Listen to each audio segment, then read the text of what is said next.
نحمده ونصلي ونسلم على رسوله الكريم اما بعد فاعوذ بالله من الشيطان الرجيم بسم الله الرحمن الرحيم الف لام را كتاب احكمت آياته ثم فصلت من لدن حكيم خبير اللہ تعبدوا الا اللہ اننی لکم منہ نذیر وبشیر صدق اللہ العظیم۔ سبحان ربک رب العزۃ عما یصفون وسلام علی المرسلین والحمد للہ رب العالمین۔ 11واں پارہ اس کا آخری صفحہ ہے۔ سورۃ ہود شروع ہو رہی ہے۔ قوم عاد کی طرف حضرت ہود علیہ الصلاۃ والتسلیم کو اللہ نے اپنا پیغمبر اور رسول بنا کر بھیجا۔ اس صورت کے اندر قوم عاد کا واقعہ ذکر کیا گیا، حضرت ہود علیہ السلام کا، اس مناسبت سے اس کا نام سورہ ہود رکھ دیا گیا۔ اس صورت کے اندر چونکہ مکی صورت ہے اور مکی صورت میں عام طور پر 3 مضمون بیان کیے جاتے ہیں: توحید، رسالت اور قیامت، کیونکہ باقی اکثر جو احکامات ہیں وہ مدینہ منورہ کی زندگی میں نازل ہوئے۔ مکۃ المکرمہ کی 13 سالہ زندگی میں عام طور پر انہی 3 مضمونوں پر زیادہ گفتگو کی گئی: توحید، رسالت اور قیامت۔ اس مناسبت سے اس صورت کے اندر توحید کے مضمون کو زیادہ تفصیل سے بیان کیا گیا، اور اس میں نقلی طور پر بطور دلیل نقلی کے پچھلے انبیاء علیہ الصلاۃ والتسلیم کے واقعات بیان کیے گئے۔ 4 مرکزی مضمون اور 4 دعوے ہیں اس صورت کے۔ پہلا مرکزی مضمون اور دعویٰ اس صورت کا ہے اللہ تعبدوا الا اللہ، کہ عبادت صرف اور صرف اللہ کی کرو۔ دوسرا جو اس میں مرکزی مضمون بیان کیا گیا اس صورت میں وہ ہے کہ عالم الغیب ذات صرف اور صرف اللہ کی ذات ہے۔ الا انہم یثنون صدورہم لیستخفوا من الا حین یستغشون ثیابہم یعلم ما یسرون وما یعلنون۔ کچھ لوگ پردے اپنے اوپر ڈال کر یا ذرا اپنے سینوں کو ٹیڑھا کر لیتے اور یہ سمجھتے کہ اب اللہ نہیں دیکھ رہا۔ اللہ نے فرمایا نہیں، یعلم ما یسرون وما یعلنون، جو کچھ تم چھپاتے ہو، جو کچھ ظاہر کرتے ہو، اللہ سب کچھ کو جانتا ہے۔ اور تیسرا مرکزی مضمون اس صورت میں بیان کیا گیا کہ اے پیغمبر صلی اللہ علیہ وسلم، آپ پر تکلیفیں آئیں گی، مصیبتیں آئیں گی، پریشانیاں آئیں گی، لوگ اعتراضات کریں گے، جس طرح پچھلے نبیوں پر اعتراضات کیے گئے، تکلیفیں آئیں، لیکن جس طرح پچھلے نبیوں نے ما یوحا، جو کچھ اللہ کی طرف سے وحی کیا جاتا تھا اس کو آگے پہنچاتے تھے، اس کی تبلیغ میں کمی کوتاہی نہیں کرتے تھے، آپ نے بھی تکلیفوں کو برداشت کر لینا ہے، ما یوحا کی تبلیغ میں کمی نہیں کرنی۔ جو کچھ آپ کے پاس اللہ کا حکم آتا ہے اس کو آپ نے لوگوں تک پہنچانا ہے۔ اور چوتھا مضمون اس صورت میں بیان کیا کہ جو ضدی لوگ ہیں وہ نہیں مانیں گے، دلائل آ چکے ہیں، حق بات واضح ہو چکی ہے، جو ضدی اور سرکشی ہیں وہ ماننے والے نہیں، ان پر اللہ کا عذاب آئے گا۔ اور اس کے اندر جو 4 دعوے بیان کیے گئے،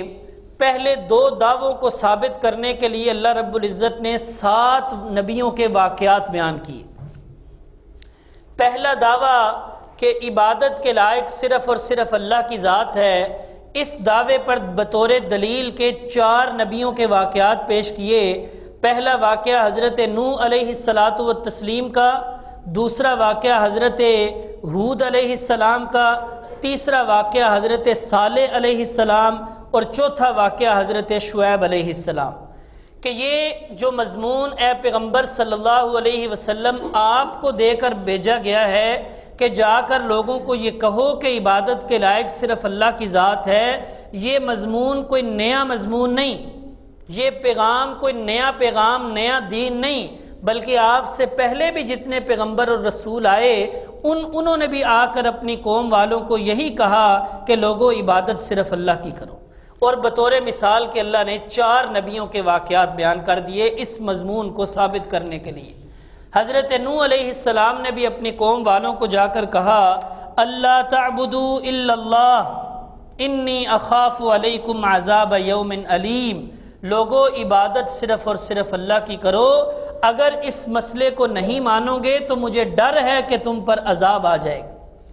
وَإِلَىٰ عَادٍ أَخَاهُمْ هُودًا قَالَ يَا قَوْمِ اعْبُدُوا اللَّهَ مَا لَكُم مِّنْ إِلَٰهٍ غَيْرُهُ، قوم عاد کی طرف حضرت ہود علیہ السلام کو پیغمبر اور رسول بنا کر بھیجا گیا، انہوں نے بھی جا کر یہی دعوت دی کہ لوگو اعبدوا اللہ ای وحدوا اللہ، عبادت صرف اور صرف اللہ کی کرو، ما لکم من الہ غیرہ، اللہ کے سوا تمہارا کام بنانے والا کارساز کوئی نہیں۔ وَإِلَىٰ ثَمُودَ أَخَاهُمْ صَالِحًا، قوم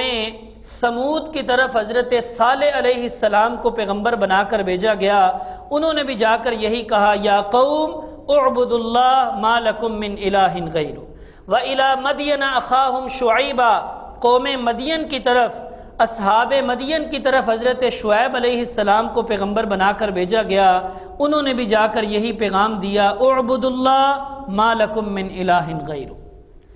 دوسرا جو مرکزی مضمون اور دوسرا دعویٰ کہ عالم الغیب ذات صرف اور صرف اللہ کی ذات ہے، اس مضمون کو ثابت کرنے کے لیے اللہ نے 2 نبیوں کے واقعات ذکر کیے، ایک حضرت ابراہیم علیہ السلام کا اور دوسرا حضرت لوط علیہ السلام کا۔ اور مختصر میں عرض کر دوں کہ وہ واقعہ کہ حضرت ابراہیم علیہ السلام کے پاس فرشتے آئے خوشخبری دینے کے لیے کہ آپ کے ہاں بیٹا ہوگا، لیکن آئے وہ انسانی شکل میں آئے، الیک سلیک ہوئی، حضرت ابراہیم علیہ السلام نے جلدی جلدی ان کو بٹھایا اور اندر چلے گئے، بچھڑا ذبح کر کے بھون کر تیار کر کے لے آئے۔ لیکن وہ تو فرشتے ہیں، وہ تو کھاتے پیتے کوئی نہیں، جب وہ کھایا انہوں نے کوئی نہیں، تو حضرت ابراہیم پریشان ہوئے، انہوں نے پھر کہا کہ ہم تو فرشتے ہیں، انا ارسلنا الی قوم لوط، ہمیں اصل بھیجا گیا ہے قوم لوط کی طرف، آج ہم نے ان کو تباہ و برباد کرنا ہے، عذاب دینے کے لیے ہمیں بھیجا گیا ہے، لیکن اللہ نے فرمایا جاتے جاتے میرے ابراہیم کو بیٹے کی خوشخبری بھی دے دو۔ اس سے ثابت کیا اللہ رب العزت نے کہ حضرت ابراہیم علیہ السلام کو بھی پتہ کوئی نہیں چلا کہ آنے والے فرشتے ہیں، جب تک انہوں نے نہیں بتایا تب تک حضرت ابراہیم علیہ السلام کو پتہ نہیں چلا کہ وہ فرشتے ہیں۔ اگر ان کو پتہ چل جاتا کہ وہ فرشتے ہیں تو وہ بچھڑا بھون کر تیار کر کے نہ لاتے، کیونکہ ان کو پتہ تھا کہ فرشتے تو نہیں کھاتے، اور ادھر فرشتوں کو بھی کوئی پتہ نہیں کہ اندر حضرت ابراہیم علیہ السلام ہمارے لیے کھانا تیار کر رہے ہیں۔ اس سے ثابت کیا کہ عالم الغیب ذات صرف اور صرف اللہ کی ذات ہے، دیوار کے پیچھے کیا ہو رہا ہے، پردے کے پیچھے کیا ہو رہا ہے، اس کو جاننے والی ذات صرف اللہ کی ذات ہے۔ اگر اللہ کے علاوہ کوئی جانتا ہوتا تو اللہ کے پیغمبر اور رسول جانتے، اور پیغمبروں اور رسولوں میں سے حضرت ابراہیم اولو العزم پیغمبر ہیں، جد الانبیاء، حضرت ابراہیم کے بعد ہمارے پیارے پیغمبر صلی اللہ علیہ وسلم تک ہزاروں پیغمبر آئے، وہ سارے حضرت ابراہیم علیہ السلام کی اولاد میں سے آئے، تو حضرت ابراہیم علیہ السلام کو کوئی پتہ نہیں چلا، ادھر فرشتوں کو پتہ نہیں چلا، ادھر حضرت ابراہیم کی گھر والی حضرت سارہ ان کو پتہ کوئی نہیں چلا، تو ثابت ہو گیا نہ فرشتے غیب جانتے ہیں، نہ پیغمبر غیب جانتے ہیں، اور نہ ولی جو حضرت ابراہیم کی بیوی اللہ کی ولیہ وہ بھی غیب نہیں جانتی۔ اور دوسرا واقعہ انہی فرشتوں کا، یہی فرشتے حضرت لوط علیہ السلام کے پاس گئے۔ حضرت لوط علیہ السلام حضرت ابراہیم کے بھتیجے تھے، لیکن ان کو الگ بستی کے اندر پیغمبر بنا کر بھیجا گیا، وہاں جا کر انہوں نے تبلیغ کا کام کیا، اللہ کا پیغام پہنچایا، لیکن ان کی قوم پر عذاب کا فیصلہ ہو گیا۔ ان کی قوم میں کفر اور شرک کے علاوہ ایک برائی، بے حیائی والی، بدکاری والی بیماری تھی کہ وہ لڑکے آپس کے اندر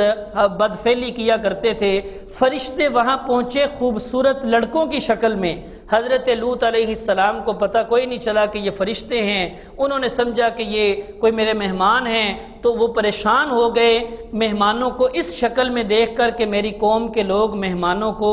رسوا کریں گے، مجھے رسوا کریں گے ان کے سامنے۔ اور ایسا ہی ہوا کہ جب انہوں نے دیکھا کہ حضرت کے مہمان آئے ہیں تو وہ فوراً آ گئے اور کہا کہ ان کو ہمارے حوالے کرو۔ تو حضرت لوط علیہ السلام بڑے پریشان ہوئے۔ ان کی پریشانی کو دیکھ کر تو فرشتوں نے پھر کہا کہ ہم اللہ کے فرشتے ہیں، آپ پریشان نہ ہوں، یہ آپ کو کچھ نقصان نہیں پہنچا سکتے، نہ ہمارا کوئی نقصان کر سکتے ہیں، ہم تو ان کو تباہ و برباد کرنے کے لیے آئے۔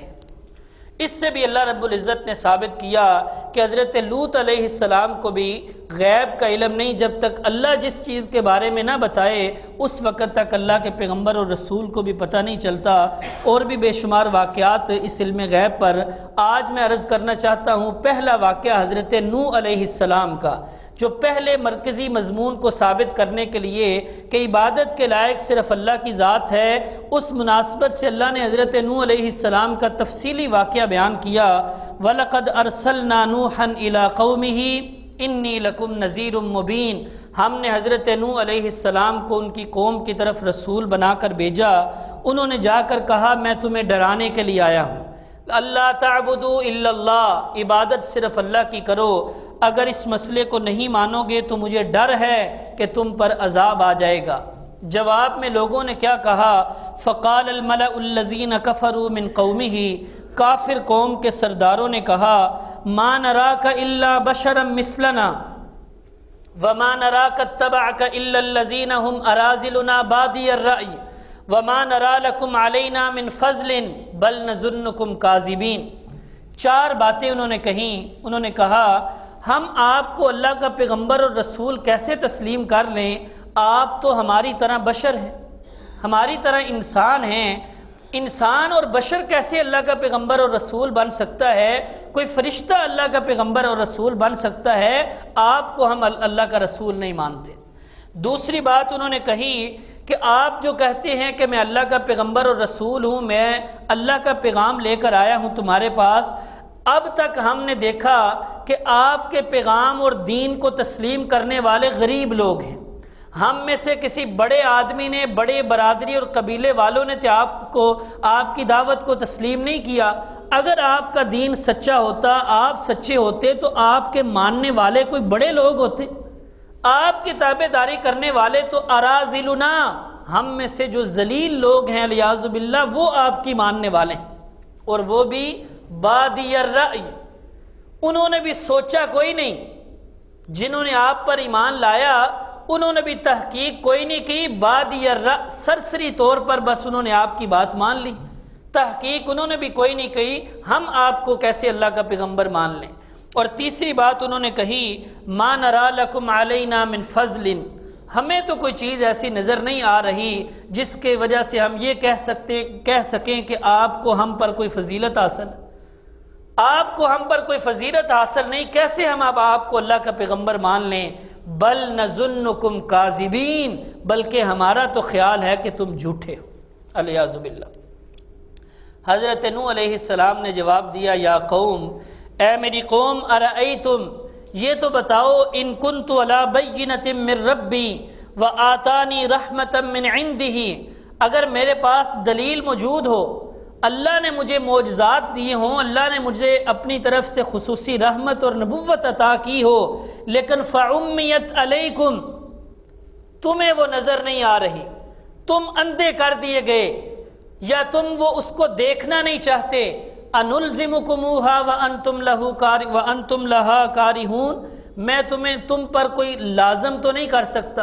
میں صرف بتا سکتا ہوں، تم اگر اس کو ناپسند سمجھتے ہو تو میں تمہیں اس پر مجبور نہیں کر سکتا۔ وَيَا قَوْمِ لَا أَسْأَلُكُمْ عَلَيْهِ مَالًا،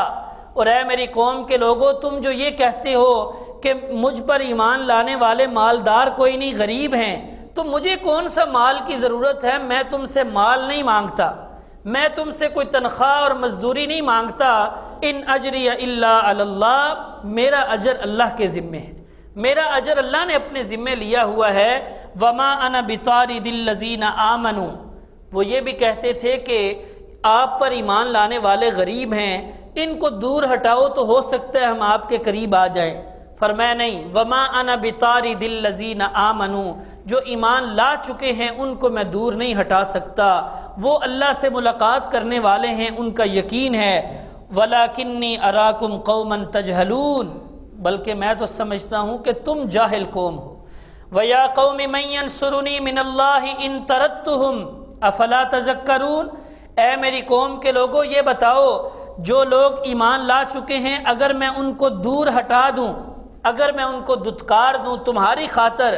اور اللہ ناراض ہو جائے مجھ سے اور اس کے بدلے میں اللہ کی طرف سے مجھ پر عذاب آ جائے، مجھے کون بچائے گا؟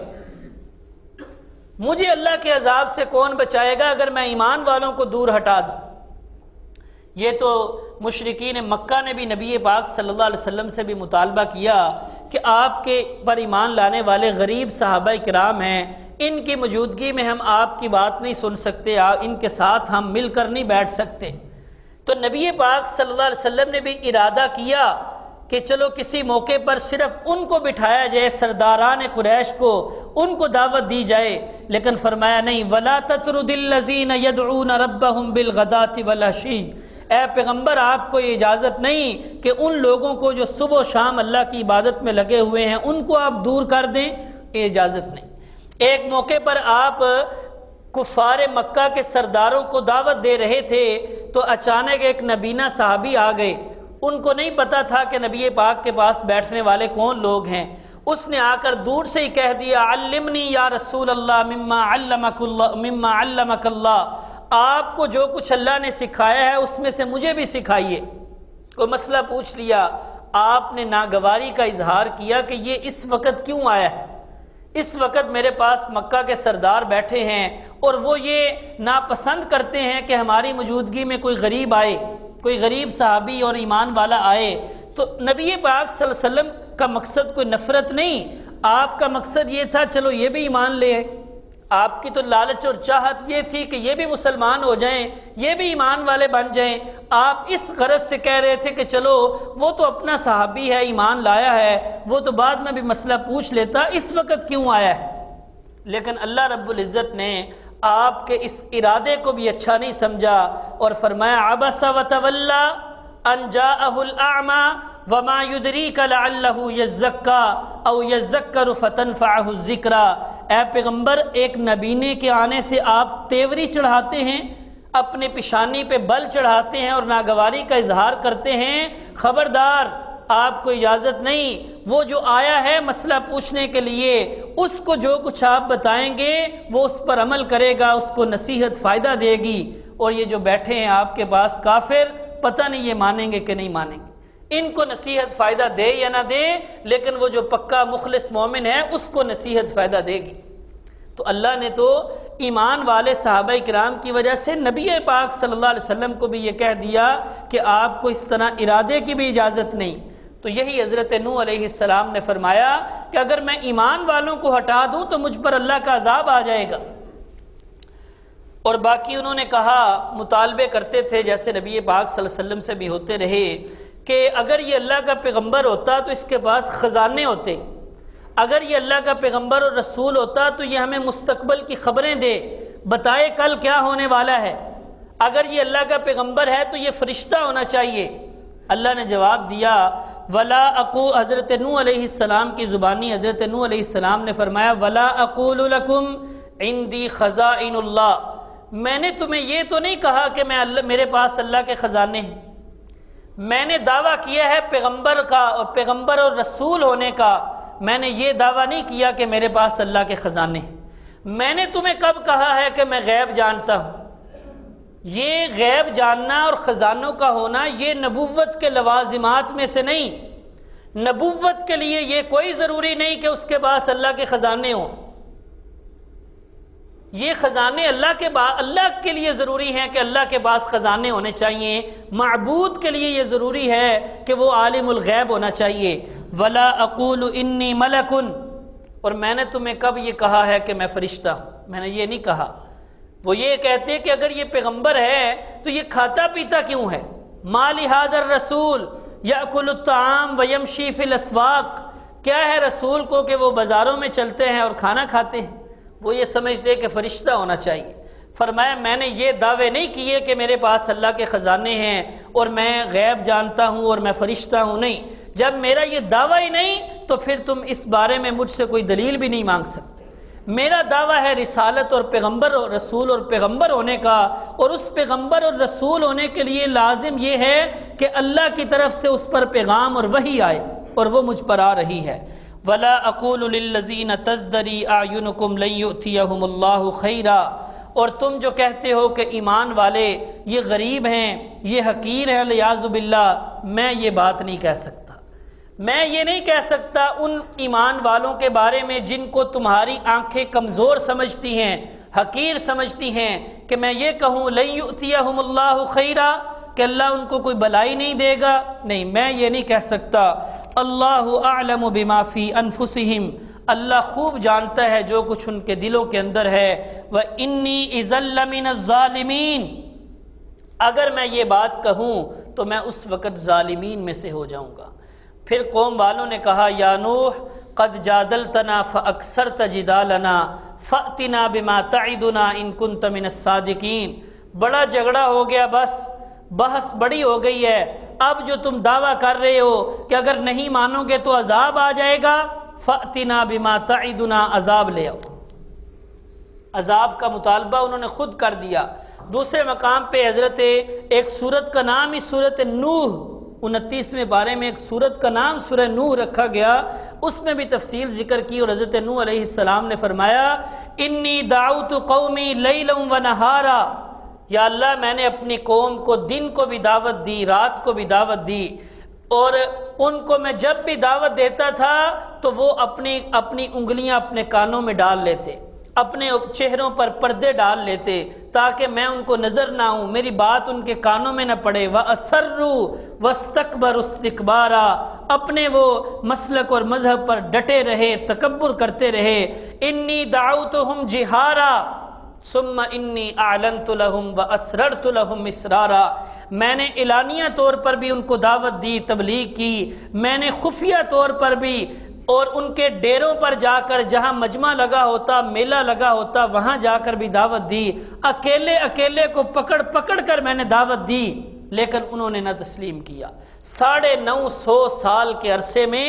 اللہ فرماتے ہیں وَمَا آمَنَ مَعَهُ إِلَّا قَلِيلٌ، ان پر ایمان لانے والے بہت تھوڑے لوگ تھے، اور بعض روایات میں تو صرف 80 کے قریب لوگ ایمان لائے 950 سال کی محنت کے بعد بھی۔ اور خود آپ کا اپنا بیٹا کنعان، آگے آ رہی ہے تفصیل کہ وہ آپ کی آنکھوں کے سامنے غرق کر دیا گیا، فَكَانَ مِنَ الْمُغْرَقِينَ، اس کو عذاب میں غرق کر دیا گیا، وہ ایمان والا نہیں تھا۔ 4 بیٹے، 3 بیٹے ایمان والے، حام، سام اور یافس، اور چوتھا بیٹا کنعان وہ کافر ہی رہا، وہ ایمان نہ لا سکا۔ تو اس طرح حضرت نوح علیہ السلام بالآخر حضرت نوح علیہ السلام تبلیغ کر کے جب ان کے ایمان لانے سے نا امید ہو گئے تو حضرت نوح علیہ السلام نے بھی ان کے لیے بد دعا کی، رب لا تذر علی الارض من الکافرین دیارا انک ان تذرہم یضلوا عبادک ولا یلدوا الا فاجرا کفارا، یا اللہ کوئی ایسا عذاب نازل کر کہ کوئی ایک کافر بھی زمین پر نہ بچے، سب کو تباہ و برباد کر دے، ایک بھی زمین پر بسنے والا نہ رہے۔ یا اللہ اگر یہ بچے رہے تو یہ ان کی پھر آگے اولاد جو نسل آئے گی وہ بھی کافر ہی ہوگی، اور یہ ان کو بھی گمراہ کرتے رہیں گے، ایک دفعہ ان کا خاتمہ کر دیں۔ اور ایسا ہی ہوا کہ ایسا عذاب آیا کہ صرف وہ کشتی والے بچے اور باقی سب کو تباہ و برباد کر دیا گیا، اور وہ کشتی والے ایمان والے تھے، بعد کے اندر وہ پھر ان کی نسل چلی، پھر آہستہ آہستہ پھر لوگ کافر بنتے گئے، کچھ قومیں ایمان والی بنی اور کچھ کافر بنے۔ تو انہوں نے کہا جو عذاب لانا ہے لے آ۔ حضرت نوح علیہ السلام نے فرمایا عذاب لانا بھی میرے اختیار میں نہیں، انما یأتیکم بہ اللہ ان شاء، عذاب بھی اللہ لائے گا اگر چاہے گا، لیکن جب آ جائے گا وما انتم بموجزین، پھر تم اس عذاب کو ٹال نہیں سکتے۔ ولا ینفعکم نصحی ان اردت ان انصح لکم، اور اگر جب عذاب آ جائے گا پھر میں جتنی مرضی تمہیں نصیحت بھی کرتا رہوں اس وقت میری نصیحت بھی تمہیں فائدہ نہیں دے گی، اس وقت ایمان لانا بھی کوئی کام نہیں آئے گا۔ ان کان اللہ یرید ان یغویکم، اگر اللہ ارادہ کر لے کہ اس کو گمراہ ہی رکھنا ہے تو پھر کسی پیغمبر اور رسول کی نصیحت بھی کام نہیں آتی۔ ہوا ربکم و الیہ ترجعون، وہی تمہارا رب ہے اور اسی کی طرف تم لٹائے جاؤ گے۔ اللہ رب العزت سمجھنے کی توفیق عطا فرمائے جی۔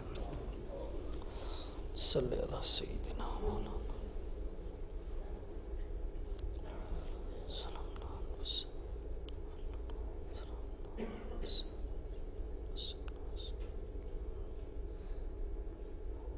اللہم ربنا ظلمنا